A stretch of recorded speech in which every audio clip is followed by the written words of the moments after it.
Larry, many local jurisdictions were sent to Baltimore to assist last week, including some from Montgomery County. And joining us now to talk about this, Chief of Police in Montgomery County, Chief Thomas Manger. Thanks so much for joining us this morning, for coming in. It was a wild week in Baltimore last week. What were your thoughts as you were watching this all unfold? Well, being a native of Baltimore, like many folks that have a personal connection to that city, it was just very sad to see what was going on there. But I spent most of my time worried about my troops that were in Baltimore at the time. We sent as early as last Saturday, or a week ago Saturday, we had 50 officers down there to assist, and then we kept officers down there most of the week to assist the Baltimore Police Department. When something like that happens and we see these riots breaking out and these protesters kind of going haywire, how does that work as far as communicating and coordinating with another jurisdiction? Do they call you and ask for assistance, or do you say, hey, I've got 50 guys ready to go? No, we have a mutual aid agreement within the state of Maryland, and Commissioner Batts, who I've known for many years, called me, I think it was a week ago Thursday, and said that he might be asking for our help.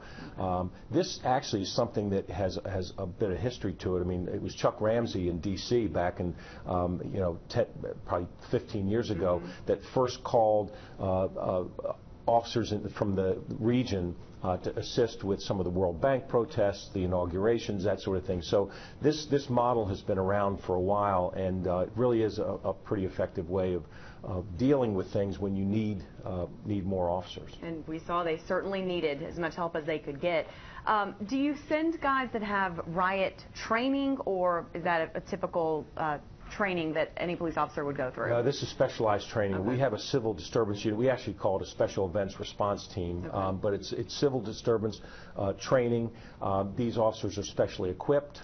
They are specially trained. I mean, one of the things that we train over and over again is to deal with these kinds of really tense situations where you're being pelted with rocks and bricks and being taunted, and you need the right officers that can keep their cool, not overreact. Display restraint, and that you really have to teach people how to do that, because it's not, believe me, it's not a natural reaction to just stand back when you're being pelted with rocks and bricks. Right. And to that point, I mean, you said you've got your guys there on the ground. As a chief, what is it like to see all of that unfolding and to see how volatile that situation became, and to see bricks getting hurled at your men? Well, you, of course, are always just really worried. I mean, what keeps you up at night is the safety of the men and women who work for you. And so it was probably every 30 minutes that I was communicating with the assistant chiefs. I had Assistant Chief Betsy Davis, Assistant Chief Luther Reynolds, who were there with my folks, making sure that we stayed together. I mean, one of the things that when we deployed to Baltimore City, my unit trains as a unit, and we wanted to keep them together. There was some discussion when we first got there. Well, we wanted to put a few people here, a few people there, and we said no, we're better off staying together. They had help from a lot of police departments. Prince George's was there, Howard County, Anne Arundel, and then it expanded even beyond that for this past weekend. And briefly, before I have to let you go, I just wanted to see if I could get your thoughts on the charges that were filed against those 6 officers. Yeah, I think that I don't know the evidence that the state's attorney has in that case, but I will tell you that I think the first question a lot of folks had was, you see a charge as serious as murder. Right. You have to think, and I know what's involved in a murder charge, and so I think it's going to be a difficult trial. And one of the things I spoke with Commissioner Batts just yesterday, spoke to him at length, and we talked a little bit about what may occur once the trials are do happen and they have a verdict in the trials. So we're certainly concerned that we don't want to have the same thing occur when the verdicts come out if people don't like the verdicts.